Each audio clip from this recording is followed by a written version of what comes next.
speed, about to turn north out of Elliott Bay, about 24.5 knots at the moment. Off to the right or starboard side of the boat, you can see West Point Lighthouse, the base of Magnolia Bluff and Discovery Park. Just beyond that, in the distance, you can make out the south end of Whidbey Island. Our route this morning to Friday Harbor is going to take us east of Whidbey through the mostly protected waters of Possession Sound, Saratoga Passage, Skagit Bay, and out from under the delightful Deception Pass Bridge. While we'll be in mostly protected waters this morning, we'd like to remind everyone on board at all times to use extreme caution when navigating the boat. Make sure you use a handrail as you go up and down the stairs, and watch out for anything in the aisleways that can trip you up, like people and bags, etc. We often make sudden evasive maneuvers to dodge debris and other stuff in the water. We often experience tidal anomalies that can swerve the boat about suddenly, such as eddies, whirlpools, tidal swells, as well as the occasional steep draft vessel wake. We'll try and give you a heads up whenever possible. Once again, just be extra careful all the time today. Supervisor is Michael. He's downstairs in the galley if you have any questions about the trip, or you just need help finding a seat inside, somewhere to stow an extra piece of luggage. Kyle's down there working the weenies if you need something to munch on, and your naturalist this morning is Stephanie. She'll be on with you shortly to tell you some more about our trip this morning and anything we might be looking up to spot in the water. So for now, just sit back and relax, get to know your neighbor. Your naturalist will be with you shortly. On our right, we're just about to come around the north end of Camino Island and into Skagit Bay. This is where the Skagit River enters the Salish Sea. It's one of the largest river systems to do so. Headwaters of the Skagit are in central British Columbia. This relatively large river system carries a lot of sediment downstream to make the Skagit River Delta, which is a very productive agricultural area here in western Washington. All that sediment also makes the bay quite shallow. So whereas we're traveling close to the Camino shoreline right now, we're going to be crossing over to travel closer to the Whidbey shoreline as we go through Skagit Bay. This is a good opportunity to be watching for bald eagles that we sometimes see perched in the trees there. Mature bald eagles have a white head and tail, and that head and tail can stand out in sharp contrast to the dark foliage behind when they're sitting up in the trees. So watch for those little white specks. The bodies of the eagles are a dark chocolate brown color. It's also possible to see juvenile eagles right now. These eagles don't have the white head and tail yet. They appear as a mottled brown and white bird.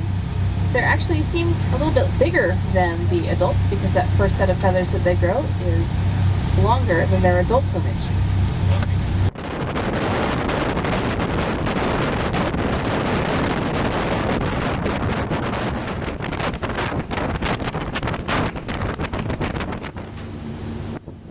To and the number given in order in which they were identified in their pod. So the oldest member in the population right now is a member of J-Pod. Her number is J2. The Whale Museum at Friday Harbor also gives a nickname to each whale that survives its first year. And there's some coming down on the left side as well.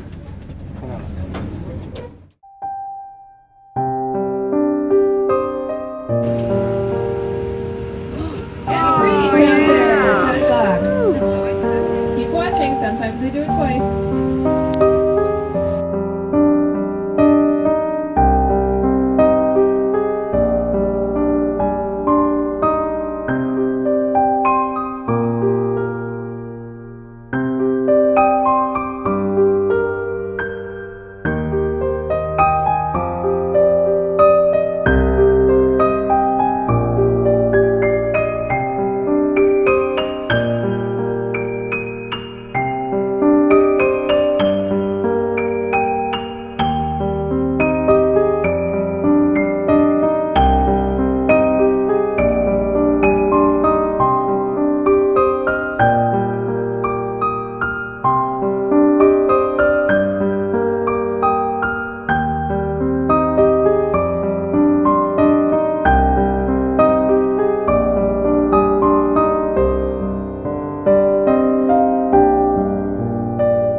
Chocolate, Get out of here. raspberry merlot.